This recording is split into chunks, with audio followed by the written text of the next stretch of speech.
ভাইরা আমার, দোস্ত আমার, ও আমার দিন দরদিরা, আমার আল্লাহ ওয়ালা গনেরা, ও ভাইজানেরা, ও আমার নবী পাকের উম্মত উম্মতিরা, আল্লাহ পাক রব্বুল আলামিন দুনিয়ার বুকে আমার নবী পাককে পাঠানোর 50 থেকে 55 দিন আগে দুনিয়ার বুকে একটা ঘটনা ঘটেছিল।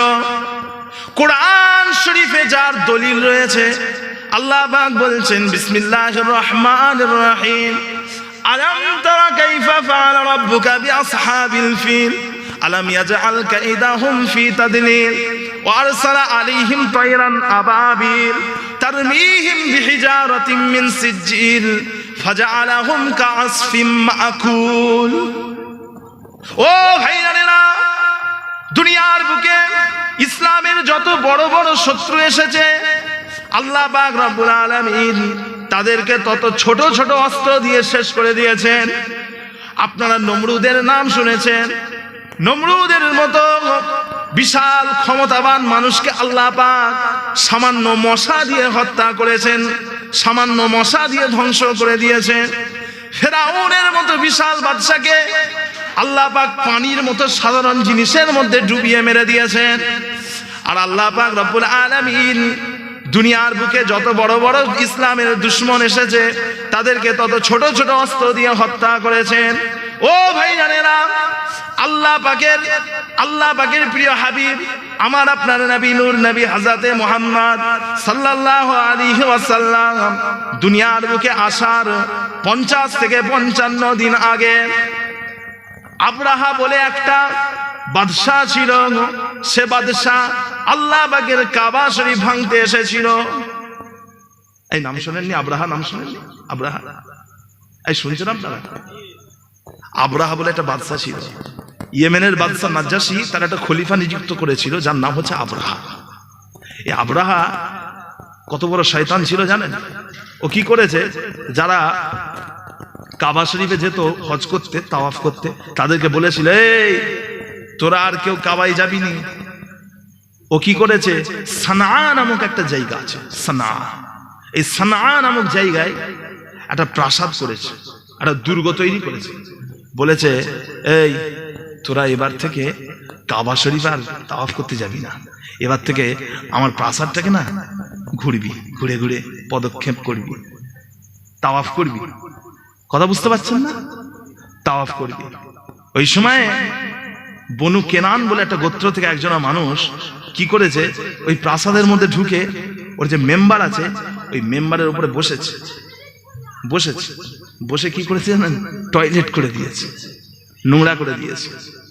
আবরাহা যখন খবর পেয়েছে, আরে আমার প্রাসাদে টয়লেট করে দিয়েছে, এত যত্ন করে আমি তৈরি করলাম, এত সম্মানীয় একটা জিনিস, এতে টয়লেট করে দিয়েছে। আবরাহার তখন মাথায় রক্ত উঠে গেছে। সে কি করেছে, সে তার 60,000 সৈন্য নিয়ে, কত বললাম? 60,000 60,000 সৈন্য নিয়ে আবরাহা বেরিয়েছে আল্লাহর কাবাকে ভাঙবে বলে। 13টা হাতি নিয়েছে, 13টা হাতি, মতান্তরে 9টা হাতি দিয়ে বেরিয়েছে কাবা ভাঙবে বলে। কথা বুঝেছেন? সেই হাতিগুলোর মধ্যে সব থেকে বড় হাতি ছিল, যে হাতিটার নাম হলো মাহমুদ। কি নাম? মাহমুদ। এই মাহমুদ হাতির উপরে আবরাহা বসে আছে। আবরাহা দুলে দুলে দুলে দুলে যাচ্ছে কাবা শরীফ ভাঙবে। কথা বুঝলেন? খুব শখ হয়েছে কাবা শরীফ ভাঙবে। মিনা এবং মুজদালিফার মাঝামাঝি একটা জায়গা আছে, যে জায়গার নাম হলো মুহাসসির। এই মুহাসসির নামক জায়গায় আবরাহার 13টা হাতি বসে পড়েছে, বাবু হয়ে বসে পড়েছে। আবরাহার 13টা হাতি বসে পড়েছে। আবরাহা ভাবছে, কি হলো, কি ভেবেছিলাম আর কি হলো। আমি ভেবেছিলাম হাতিগুলো নিয়ে যে আল্লাহর কাবা ভাঙবো, এটা হাতি এখানে বসে পড়েছে। চিন্তার মধ্যে পড়ে গেছে। কথা বুঝতে পারছেন? এবারে কি হয়েছে, আবরাহা অনেকক্ষণ ধরে চেষ্টা করলো হাতিগুলোকে দাঁড় করানোর জন্য, কিন্তু হাতিগুলো দাঁড়ালো না। অবশেষে যখন হাতিগুলো দাঁড়ালো, তারা কেউ ডান দিকে চলে গেল, কেউ বাম দিকে চলে গেল, কেউ পেছনের দিকে চলে গেল, কিন্তু সামনে খোদার কাবা রয়েছে, ওই কাবার দিকে হাতিগুলো গেল না। আপনাকে না আমি গল্প বলছি না, আমি এখানে যে কটা কথা বলছি সব মাশাআল্লাহ দলিল সহ কথা বলছি। দলিল সহ। আল্লাহর কাবা রয়েছে, সেদিকে গেল না, ডান দিকে বাম দিকে চলে গেল, আল্লাহর কাবার দিকে গেল না। সিরাতে ইবনে হিশাম থেকে বলছি আমি, কথা বুঝেছেন? হ্যাঁ, তো ভাইজান আর রাহিকুল মাখতুম থেকে বলছি, হাজাতে এই আব্রাহা কি করলো, চিন্তার মধ্যে পড়ে গেল কি হবে। অবশেষে আব্রাহা বলল ঠিক আছে, তাহলে হেঁটে হেঁটেই যাওয়া হোক। যত মক্কাবাসী ছিল সবাই আল্লাহর কাবাকে রেখে সব পালিয়ে গেল। তারা জানতো যারাই কাবা শরীফকে ভাঙতে এসেছে তাদেরকেই আল্লাহ ধ্বংস করে দিয়েছে। তারা বুঝতে পেরেছিল আসমান থেকে আল্লাহর গজব আসবে, আসমান থেকে আল্লাহর গজব আসবে। তারা কাবা শরীফকে রেখে দিয়ে সব পালিয়েছে। যত মক্কাবাসী ছিল সব পালিয়েছে, কেউ গেছে জঙ্গলে, কেউ গেছে দূরে, কেউ গেছে পাহাড়ে। এইদিকে আব্রাহা ভাবছে এবারে ফাঁকা মাঠে গোলটা দিয়েই দেবো, ভাবছে এবারে ফাঁকা মাঠে গোলটা দিয়েই ছাড়বো। কথা বুঝতে পারছেন? আব্রাহা কি করেছে, কাবা শরীফের কাছে এসছে। এবার আল্লাহ পাক রব্বুল আলামিন আসমান থেকে, বলেছিলাম যত বড় বড় শত্রু আল্লাহ পাক তাদেরকে তত ছোট ছোট অস্ত্র দিয়ে মেরেছে। আসমান থেকে এক ঝাঁক পাখি পাঠিয়ে দিয়েছে, ছোট্ট ছোট্ট পাখি, ছোট্ট ছোট্ট, হ্যাঁ আবাবিল পাখি। পাখিগুলোর নাম হচ্ছে আবাবিল। যে হ্যামিং বার্ড বলে একটা পাখি আছে, হ্যামিং বার্ড, অনেক ওলামারা বলেছেন ওই হ্যামিং বার্ডটাই হচ্ছে আবাবিল পাখি। হ্যামিং বার্ড এক সেকেন্ডের মধ্যে 300 কতবার তাদের ডানাগুলোকে ঝাপটায়, এক সেকেন্ডের মধ্যে 300 কতবার, 300-এরও বেশি এক সেকেন্ডের মধ্যে তারা ডানাটাকে নাড়ায়, হ্যামিং বার্ড। কিন্তু কোরআন শরীফে সে কথা নেই। সেই পাখিটার নাম হচ্ছে আবাবিল পাখি। কি পাখি? আবাবিল পাখি। আল্লাহ পাক তিনি ভালো জানেন ওই পাখিটা কি পাখি। তো ভাইজান ওই পাখিটা এসেছে সিজ্জিল থেকে, পাথরে নিয়ে এসেছে। সিজ্জিল, মুখের মধ্যে একটা পাথর, দুই ডানার ভিতরে দুটো পাথর। এক একটা পাখির কাছে 3টে করে পাথর ছিল। পাথরগুলো খুব বড় নয়, পাথরগুলো ছোট ছোট, মুসুর ডালের মতো ছোট ছোট, ছোট্ট ছোট্ট পাথর। ছোট্ট ছোট্ট পাথর নিয়ে এসে ওই আব্রাহা এবং তার 60,000 সৈন্যর উপরে ওই পাথরগুলো ছুঁড়ে ছুঁড়ে মারে। ফাজআলাহুম কাআসফিম মাকুল, তারা চেবানো ভুসির মতো হয়ে গেল। আপনাদের ঘরে গরু ছাগল ভেড়া আছে, তারা যখন ঘাস খায় ভিতরে, মুখের ভিতরে হাতটা গলিয়ে দেখবেন ওই ঘাসগুলো পাউডার হয়ে যায়। কি হয়ে যায়? পাউডারের মতো হয়ে যায়, গুঁড়ো গুঁড়ো গুঁড়ো গুঁড়ো হয়ে যায়। তো আল্লাহ পাক তাদেরকে ওইরকম পাউডারের মতো করে দিলেন। ফাজআলাহুম কাআসফিম মাকুল, চেবানো ভুসির মতো করে দিলেন, চেবানো ভুসির মতো করে দিলেন। এটা ছিল আমার নবী পাকের জন্মের 50 থেকে 55 দিন আগের ঘটনা। আল্লাহ পাক ইশারা দিচ্ছেন যে দুনিয়াতে পাঠাচ্ছি, আমি দুনিয়াতে পাঠাচ্ছি, একজনকে পাঠাচ্ছি। ধ্বংস করে ফেললেন আব্রাহাকে এবং তার সৈন্যদেরকে, ধ্বংস করে ফেললেন আল্লাহ, পুরো মাটিতে মিশিয়ে দিলেন, একদম শেষ হয়ে গেল। এটা ছিল আমার নবী পাকের জন্মের 55 দিন আগের ঘটনা। ভাইরা আমার, দোস্ত আমার, ও ভাইজানেরা, ও আমার নবী পাকের উম্মাত উম্মাতিরা, ও আমার পদ্মপুকুর এলাকার মানুষেরা, আল্লাহ রাসূলের আব্বা জান হযরতে আব্দুল্লাহ তিনি একদা একদিন মক্কার বাজারে চলে গেলেন। ও ভাইজানেরা, কেনাকাটা করার জন্য, প্রয়োজনীয় জিনিস কেনার জন্য এমত অবস্থাতে হযরতে আব্দুল্লাহ দেখতে পেলেন বাজারের মাঝখানে একজনা মানুষ কিছু দাস দাসীকে বিক্রি করছে, কিছু দাস দাসীকে বিক্রি করছে। ও ভাইজানেরা, হযরতে আব্দুল্লাহর চোখটা পড়ে গেল, হযরতে আব্দুল্লাহর চোখটা পড়ে গেল একটা বাচ্চা মেয়ের দিকে, যার বয়স মাত্র 9 বছর, যার বয়স মাত্র 9 বছর। আফ্রিকার আবিসিনিয়ার, ইথিওপিয়ার একটা বাচ্চা, আফ্রিকার আবিসিনিয়ার, ইথিওপিয়ার একটা বাচ্চা, মাত্র 9 বছর বয়স, দেখতে কালো রঙের, যার মায়াবী চোখটা দেখে হযরতে আব্দুল্লাহ মায়ায় পড়ে গেলেন। ও ভাইয়ানেরা, ও আমার নবী পাকের উম্মাত উম্মাতিরা, ওই সময়তে হযরতে আব্দুল্লাহ তিনি দেখতে পেলেন এই যে বাচ্চা মেয়েটা রয়েছে, এই বাচ্চা মেয়েটাকে যদি আমি কিনে নিই তাহলে আমার স্ত্রী, আমেনার একজন বান্ধবী হয়ে যাবে। বাচ্চা মেয়েটাকে যদি কিনে নি, আমেনার একটা ভালো বান্ধবী হবে, একটা সঙ্গী হবে। আমেনা সবসময় ঘরে একা থাকে, আমি ব্যবসায় চলে যাই, আমি ব্যবসায় গেলে আমেনা বড্ড একা হয়ে যায়, আল্লাহ নবীর আম্মাজান বড্ড একা হয়ে যায়। তখন আল্লাহ রসুল জন্ম নেন। তখন আব্দুল্লাহ কি করেছেন, হযরত আব্দুল্লাহ এই মেয়েটাকে বাজার থেকে কিনে নিয়েছে। হ্যাঁ, বাজার থেকে কিনে নিয়ে ইবনু ওয়ালাদ, এই উম্মু ওয়ালাদ বলা হয় গোলামদেরকে, মেয়ে ছেলে গোলামদেরকে উম্মু ওয়ালাদ বলা হয়। জানেন কি উম্মু ওয়ালাদ বলে? হযরত আব্দুল্লাহ একটা উম্মু ওয়ালাদ নিলেন, একটা মেয়ে ছেলে দাসী কিনলেন, একটা দাসী কিনে ঘরে নিয়ে গেলেন। বয়স মাত্র 9 বছর। কত বছর? এই শুনছেন আপনারা? বেশি হয়ে যাচ্ছে হুজুর, গজল গান নাকি? 9 বছরের বাচ্চা ঘরে নিয়ে গেছেন। আম্মাজান আমেনা তো খুশিতে বাগে বাগ, খুব খুশি হয়ে গেছেন আম্মাজান। কথা বুঝতে পেরেছেন না? কিছুদিন যাওয়ার পরে হযরত আব্দুল্লাহ দেখলেন যে আগের থেকে ঘরে বরকত বেড়ে গেছে, আগের থেকে ঘরে আল্লাহর নিয়ামত রহমত বেড়ে গেছে। ওই বাচ্চা ছেলেটা আসার পর থেকে দেখতে পেচ্ছেন যে ঘরে রহমত বাড়ছে, বরকত বাড়ছে। সেই জন্য ওই বাচ্চা মেয়েটার একটা নাম রাখলেন, ওই 9 বছরের আফ্রিকার ইথিওপিয়ার বাচ্চা, তার নাম রাখলেন বারাকা। কি নাম? বারাকা। বারাকা মানে হচ্ছে বরকত, বরকত মানে হচ্ছে সমৃদ্ধ, অনেক সমৃদ্ধতা, অনেক। নাম রেখে দিলেন সমৃদ্ধ, নাম রেখে দিলেন বারাকা। বারাকা যখন 13 বছরের হয়ে গেলেন, যেই সময়ে হযরতে বারাকা 13 বছরের হয়ে গেলেন, 9 বছরে কিনেছিলেন, 13 বছর হয়ে গেলেন, তখন একদিন হযরতে আব্দুল্লাহ তিনি সিরিয়ায় চলে গেলেন, শাম প্রদেশে গেলেন ব্যবসার জন্য। আপনারা জানেন আল্লাহর নবীর দুনিয়ায় আসার আগে তিনি আব্বাজান ইন্তেকাল করেছেন, হযরতে আব্দুল্লাহ ইন্তেকাল করেছেন। হযরতে আব্দুল্লাহ ব্যবসার জন্য সিরিয়ায় যাচ্ছেন, যাওয়ার আগে স্ত্রীকে বললেন ঠিক আছে আসছি, আসছি, ঠিক আছে আসছি। শেষবারের মধ্যে বিদায় দিয়ে চলে যাচ্ছেন। হযরত আমেনা জানতেন না যে ওটাই ওনার শেষ বিদায়। হযরত আব্দুল্লাহ ব্যবসা চলে যাওয়ার কয়েকদিন পরে হযরত আমেনা স্বপ্নে দেখলেন, আসমান থেকে স্বপ্নে দেখছেন আসমান থেকে একটা উজ্জ্বল তারা, আসমানে তারা হয় স্টার্স, স্টার্স তারা, একটা উজ্জ্বল তারা আলো জ্বলতে জ্বলতে জ্বলতে জ্বলতে হযরত আমেনার পেটের মধ্যে এসে ঢুকে গেছে।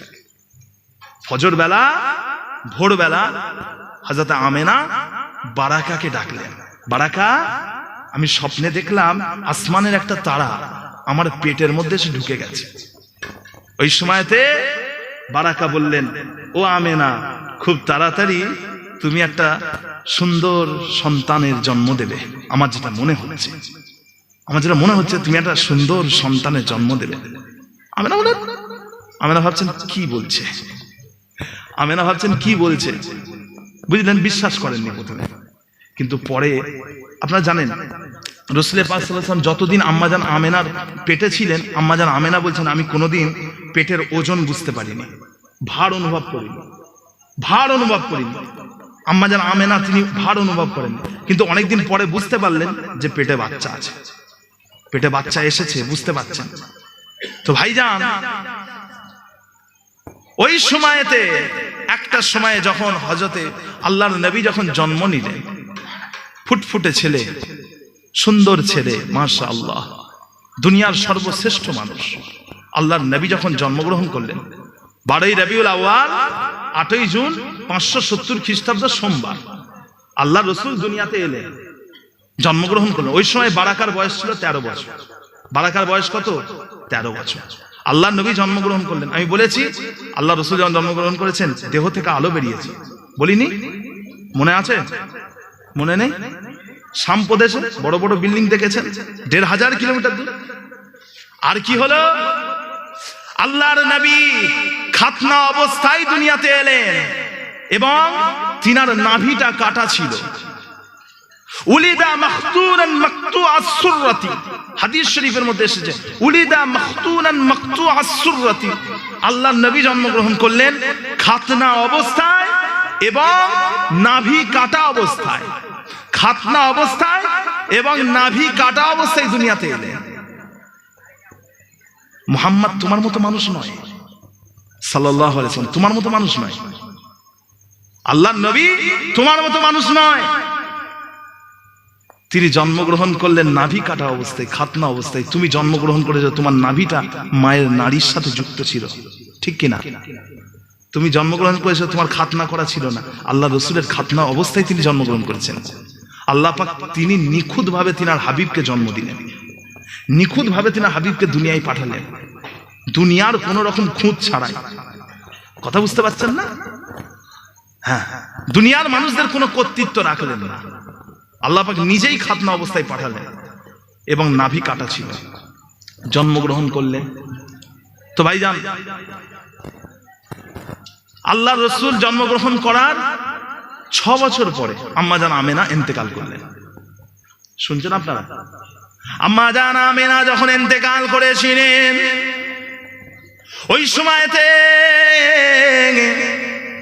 ওই যে বাজার থেকে কিনে নিয়ে আসা কৃতদাস, জিনার নাম হলো বারাকা, আবিসিনিয়ার ইথিওপিয়ার একটা মেয়ে যার নাম হলো বারাকা, ওই সময়তে আম্মা জান আমেনা বলেছিলেন, ও বারাকা, ও বারাকা, তুমি আমার কলিজার টুকরা মুহাম্মাদের দিকে খেয়াল রেখো, কলিজার টুকরা মুহাম্মাদের দিকে খেয়াল রেখো।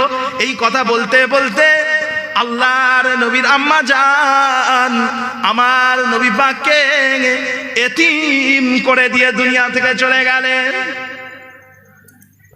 এতিম করে দিয়ে চলে গেলেন। আচ্ছা ভাইজান, ওই বারাকাকে কিনেছিলেন কে? হযরত আব্দুল্লাহ। হযরত আব্দুল্লাহর পরে তার মালিকানা কে পেয়েছে? আমেনা। তিনার পরে আল্লাহর নবী।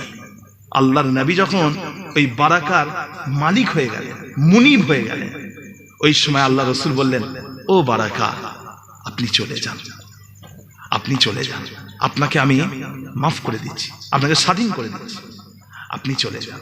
আল্লাহ রসুল ছোট্ট বেলা থেকেই কিন্তু কৃতদাস প্রথাকে বন্ধ করতে চেয়েছেন।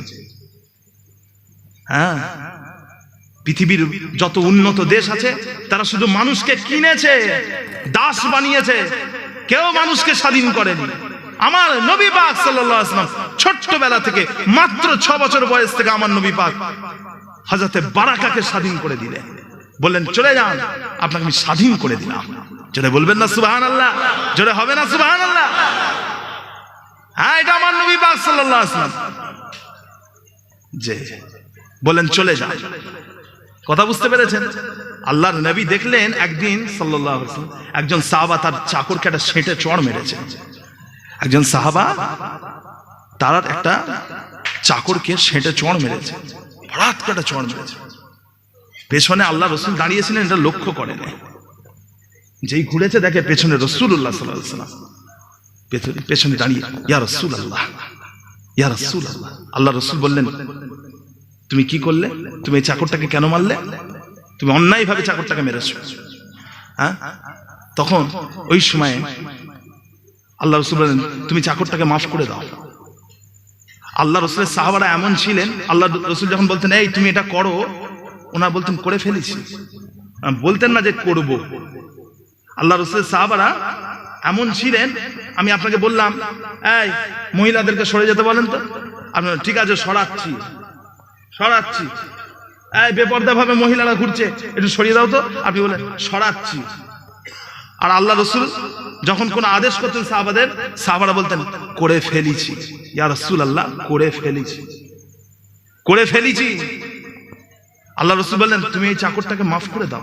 সাহাবা বললেন হুজুর মাফ করে দিয়েছি, স্বাধীন করে দিয়েছি, ছেড়ে দিলাম। আল্লাহ রসুল বললেন আল্লাহ পাক তোমাকে মাফ করেন, আল্লাহ পাক তোমাকে ক্ষমা করেন, বলে ওখান থেকে চলে গেলেন। আমার নবী পাক ছোট্ট বেলা থেকে দাসীদেরকে ক্ষমা করে দিয়েছেন, স্বাধীন করে দিয়েছেন। দাস দাসী এই প্রথাকে আল্লাহ রসুল নিজে বন্ধ করতে চেয়েছেন। কথা বুঝেছেন না? শুনবেন নাকি ছেড়ে দেবো? আব্বায়ান এসে গেছেন, দেরি হচ্ছে। হ্যাঁ, কটা বাজে? হ্যাঁ, যে তো ভাইজান আল্লাহ রসুল বলেন বারাকা, বারাকা বলতেন না, নাউজুবিল্লাহ, ভুল হচ্ছে। আল্লাহ রসুল কি বলতেন জানেন? ওই আফ্রিকার কালো মেয়েটাকে বলতেন ইয়া উম্মি, ও আমার মা, বলতেন আমার মা। আল্লাহ রসুল ওই আফ্রিকার কালো মেয়েটাকে বলতেন আমার মা, ওই দাসীটাকে বলতেন আমার মা। আল্লাহ রসুল বলতেন আমার মা, আমার মা, মা বলে ডাকতেন, আমার মা, ও আমার মা, আমি আপনাকে স্বাধীন করে দিলাম, আপনি চলে যান। ওই সময়তে হযরতে বারাকা বলেছিলেন, ও মুহাম্মদ, তোমার মা আমেনা আমাকে ইন্তেকালের সময় বলেছিলেন তোমার দায়িত্ব নিতে, তোমার দেখভাল করতে। ও মুহাম্মদ, আমি তোমাকে ছেড়ে কোথাও যাব না, আমি সারা জীবন তোমার খেয়াল রাখবো। হযরতে আব্দুল মুত্তালিব আল্লাহ রাসূলের দাদুজান, তিনি অত্যন্ত চেষ্টা চালিয়েছিলেন ওই বারাকার বিয়ে দিয়ে দেওয়ার জন্য, ওই বারাকার বিয়ে দিয়ে দেওয়ার জন্য, কিন্তু ওই বারাকা কোনোভাবেই তিনি রাজি হলেন না, ওই বারাকা কোনোভাবে তিনি রাজি হলেন না। তিনি বলেছিলেন আমার যদি বিয়ে হয়ে যায় তাহলে মুহাম্মাদেরকে খেয়াল রাখবে, মুহাম্মাদেরকে খেয়াল রাখবে, আমার বিয়ে হয়ে গেলে। বিয়ে করলেন না। আল্লাহ নবী আমার 8 বছর বয়সে দাদুজানকে হারিয়ে ফেললেন, আব্দুল মুত্তালিবকে হারিয়ে ফেললেন, দাদুজান ইন্তেকাল করলেন। যখন আমার নবী পাকের বয়স হয়ে গেল 25 বছর, আমার নবী পাক যখন প্রথমবার বিয়ে করেছিলেন তখন বয়স ছিল 25 বছর। কার সাথে বিবাহ হয়েছিল? হযরতে খাদিজা বিনতে খুয়াইলিদ রাদিয়াল্লাহু তাআলা আনহার সাথে। হযরতে খাদিজা বিনতে খুয়াইলিদের তখন বয়স ছিল 40 বছর। আল্লাহর নবী বিবাহ করেছিলেন।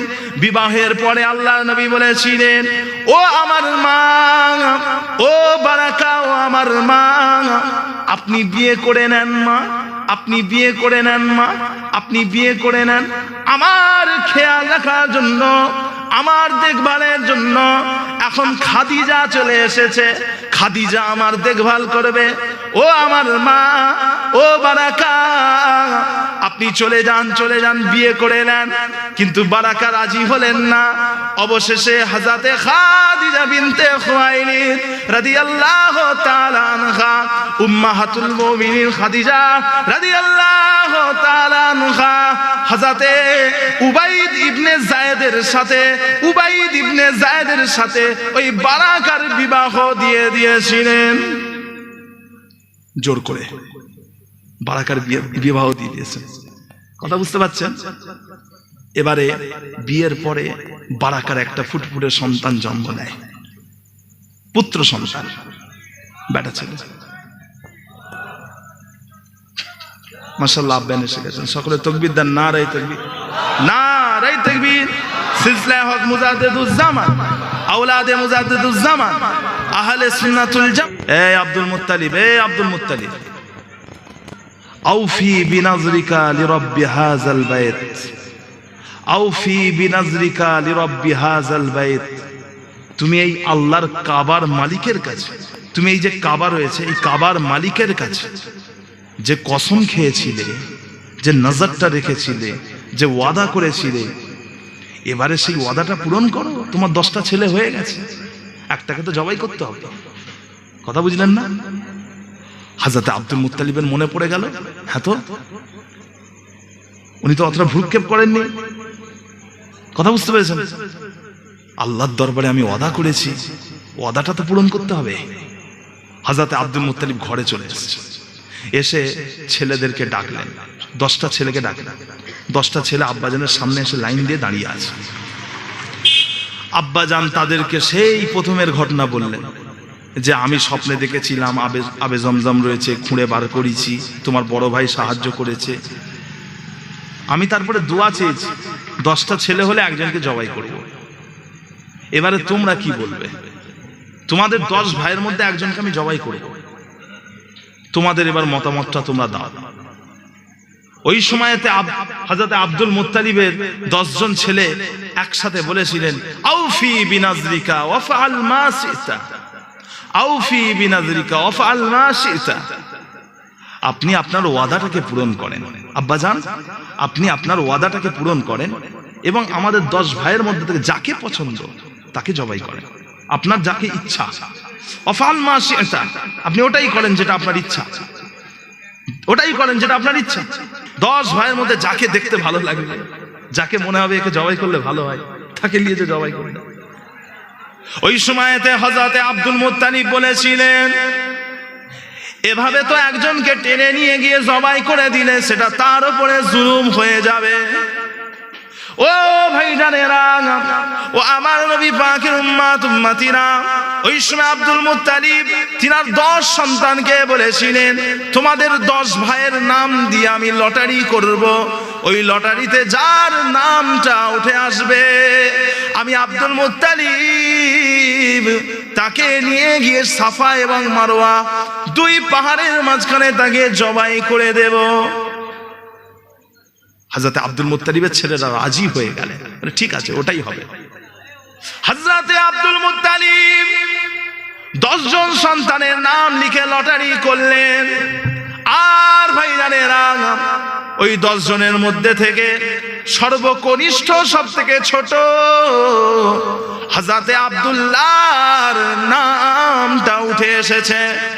হযরতে আব্দুল্লাহর হাতটাকে আব্দুল মুত্তালিব ধরেছেন, একদিকের হাত ধরেছেন, আর অন্যদিকে 9 জন ভাই মিলে হযরতে আব্দুল্লাহর অন্য হাতটাকে ধরেছে।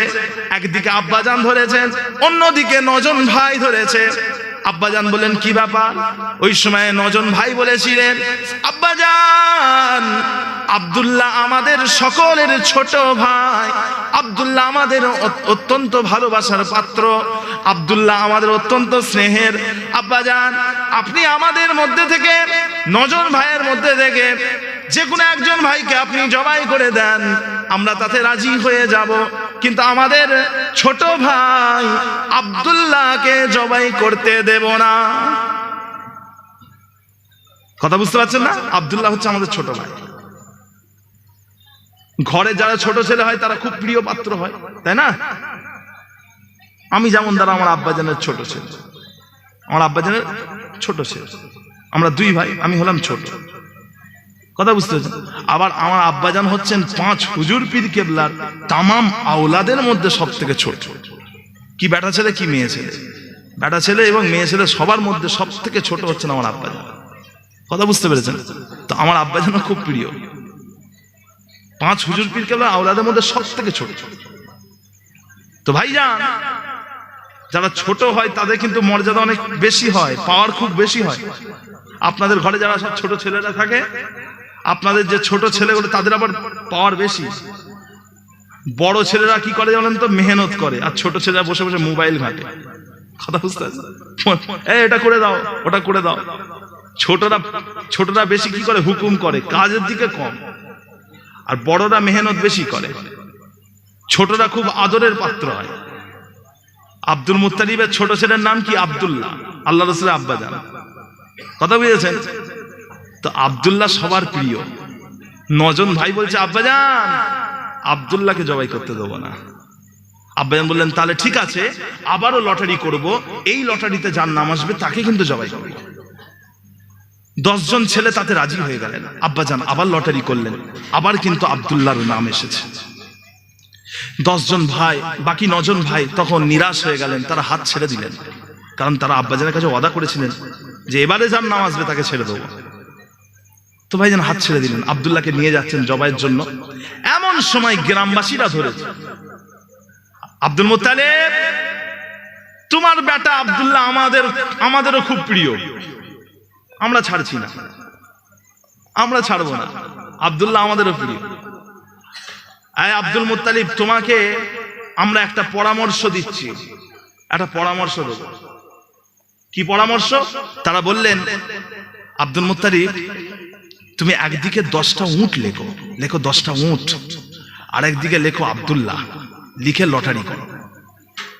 যদি তারপরেও আব্দুল্লাহর নাম আসে, 10টা করে উট বাড়িয়ে দেবে। আচ্ছা বলেন তো, 10টা উটের কথা কেন বললেন বলেন তো? তার কারণ হচ্ছে ওই সময়ে মক্কায় কেউ যদি কাউকে অন্যায়ভাবে হত্যা করে তার একটা ক্ষতিপূরণ ছিল, যেটাকে আরবিতে দিয়াত বলে। আরবিতে কি বলে? দিয়াত। এটা হচ্ছে ইসলামী আইন। আপনাদের যেটা বলছি সেটা হচ্ছে ইসলামের আইন। ইসলামের আইন হলো তিনটে। কেউ যদি কাউকে হত্যা করে, ইসলামের আইন বলছে তিনটে। একটা হচ্ছে দিয়াত, একটা হচ্ছে কেসাস, আর একটা হলো ক্ষমা করে দেওয়া, আফু। দিয়াত মানে হচ্ছে ক্ষতিপূরণ দেওয়া। কেউ যদি কাউকে হত্যা করে 10টা উট দিতে হবে। কেসাস মানে কেউ যদি কাউকে হত্যা করে তার মৃত্যুদণ্ড, খুনের বদলা খুন। আর আফু, ক্ষমা করে দেওয়া মানে মাফ করে দেওয়া। যাও, তোমাকে মাফ করে দিলাম। এর বাইরে কিছু নেই। ইসলামে এই তিনটেই নিয়ম আছে। একটা হচ্ছে হত্যা করে দাও, নাই ক্ষমা করে দাও, নাই ক্ষতিপূরণ নিয়ে দাও। এর বাইরে কিন্তু আর নেই। স্পষ্ট হাদিস শরীফের মধ্যে স্পষ্ট আছে এই তিনটার মধ্যে যে কোনো একটা করতে হবে। এর বাইরে আর কিছু নেই। তো ভাইজান, কি হয়েছে? বলছে 10 জন উটের নাম লিখে দাও। লিখেছেন, লটারি করেছেন, আবার আব্দুল্লাহর নাম এসেছে। গ্রামবাসী বললেন 10টা করে বাড়িয়ে দাও। বাড়িয়ে ফের লটারি করে ফের 10টা বাড়িয়েছেন, ফের আব্দুল্লাহর নাম এসেছে। 20টা উট, 30টা উট, 40টা উট, আব্দুল্লাহর নাম আসছে। 80টা উট আব্দুল্লাহ লিখে লটারি করলেন, আব্দুল্লাহর নাম এসেছে।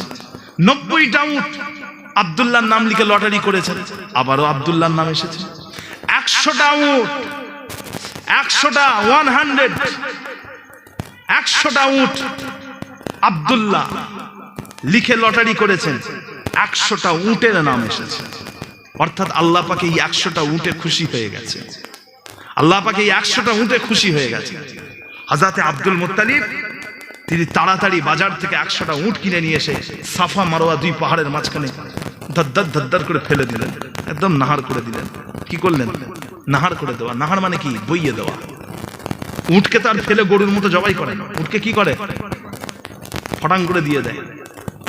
বিসমিল্লাহ, আল্লাহু আকবার। কথা বুঝছেন? দেখবেন ট্যাঙ্কে যখন পানি ভর্তি হয়ে যায়, ওভারফ্লো হয়ে যায় না? ওভারফ্লো। রক্ত কিভাবে বের হয়? রক্ত বের হয় না? এই ট্যাঙ্কে যখন পানি ভর্তি হয়ে যায়, সাবমার্সাল আছে তো আপনাদের ঘরে, দেখবেন ছাদ থেকে পানি পড়ে, এটাকে ওভারফ্লো বলে। উট জবাই করলে, উট নাহার করলে ওই রকম পানি বের হয়। তো ভাইজান 100টা উটকে নাহার করে দিলেন। নাহার করে দিয়ে ওই গোশগুলোকে নিয়ে সমস্ত মক্কাবাসীর কাছে পৌঁছে দিলেন। সমস্ত মক্কাবাসীর কাছে পৌঁছে দিলেন। নিজেরা খেলেন না, সবাইকে খাওয়ালেন। সবাইকে খাওয়ালেন। তো এটা হচ্ছে হযরত আব্দুল মুত্তালিবের আল্লাহ পাকের পরীক্ষার একটা নমুনা। আল্লাহ পাক পরীক্ষা করেন। আল্লাহ পাক পরীক্ষা করেন। প্রত্যেকটা মানুষকে আল্লাহ পাক বলেছেন পরীক্ষা করব। লিয়াবলুয়াকুম আইয়ুকুম আহসানু আমালা। আল্লাহ পাক বলেছেন তোমাদেরকে সবাইকে পরীক্ষা করব। তোমাদের মধ্যে কার আমলটা কত সুন্দর সেটা আল্লাহ পরীক্ষা করবেন বলেছেন। আহাসিবান নাস ওয়া ইউতরাকু আন ইয়াকুলু আমান্না ওয়া হুম লা ইফতানুন। আল্লাহ পাক বলছেন মানুষ কি মনে করে আমি আল্লাহ, আমার কাছে তারা বলবে আমরা ঈমান এনেছি, আর আমি আল্লাহ তাদেরকে ছেড়ে দেবো, তাদেরকে পরীক্ষা করব না? তো আল্লাহ পাক প্রত্যেকটা মানুষকে পরীক্ষা করবেন বলেছেন। বিধায় যে ঘরে রাসূল পাক সাল্লাল্লাহু আলাইহি ওয়াসাল্লাম আসবেন, রহমাতুল লিল আলামিন যে ঘরে আসবেন, হযরত আব্দুল্লাহর ঘর, হযরত আব্দুল মুত্তালিবের ঘর, সেই ঘরের বাসিন্দাদেরকেও আল্লাহ পাক পরীক্ষা করেছেন। কথা বুঝতে পারছেন না? সেই ঘরের বাসিন্দাদেরকেও আল্লাহ পাক পরীক্ষা করেছেন। আব্দুল মুত্তালিবকে পরীক্ষা করলেন, আব্দুল মুত্তালিবের পরীক্ষায় জয়ী হয়ে গেলেন। কথা বুঝতে পারছেন না? এই জন্য আমার নবী পাককে ইবনুজ যাবহাইন বলা হয়। আল্লাহর নবীর অনেক নাম আছে, আল্লাহর রাসূলের অনেক নাম আছে সাল্লাল্লাহু আলাইহি ওয়াসাল্লাম। কোরআন শরীফের মধ্যে আল্লাহ পাক 29 রকমের নাম বলেছেন। কত রকম বললাম? 29 রকম ভাবে তিনার হাবিবকে ডেকেছেন। আল্লাহ রাসূলের অনেক নাম আছে। সেই নামগুলোর মধ্যে একটা নাম হচ্ছে ইবনুজ যাবহাইন, মানে হলো দুজন জবাই হওয়া মানুষের সন্তান। একটা হচ্ছে ইসমাইল আলাইহিস সালাম, তিনাকেও জবাইয়ের জন্য নিয়ে যাওয়া হয়েছিল, কিন্তু জবাই করা হয়নি। তিনার জায়গায় একটা মেষ জবাই করা হয়েছিল, একটা ভেড়া, একটা দুম্বা জবাই করা হয়েছিল। আর হযরত আব্দুল্লাহ, তিনাকেও জবাইয়ের জন্য নিয়ে যাওয়া হয়েছিল, কিন্তু আল্লাহ পাক 100টা উটে রাজি হয়ে গেছিলেন। 100টা উটে রাজি হয়ে সেই দিন থেকে এখনো পর্যন্ত মক্কা শরীফে যেখানে ইসলামী আইন রয়েছে, সেই দিন থেকে এখন পর্যন্ত একজন মানুষকে হত্যা করলে আর 10টা উট নয়, সেই দিন থেকে 100টা উট ক্ষতিপূরণ দিতে হতো। 100টা উট, সেই নিয়ম এখনো চলছে, সেই নিয়ম এখনো চলছে। কথা বুঝতে পারছেন না? এই জন্য আল্লাহ নবীকে কি বলা হয়? ইবনুজ জাবহাইন, দুজন জবাই হওয়া মানুষের সন্তান। আল্লাহ নবী সেই ঘরে এসেছেন যেই ঘরে আব্দুল মুত্তালিবকে পরীক্ষা করেছেন আল্লাহ পাক, যেই ঘরের আব্দুল্লাহকে আল্লাহ পাক পরীক্ষা করেছেন। ভাইরা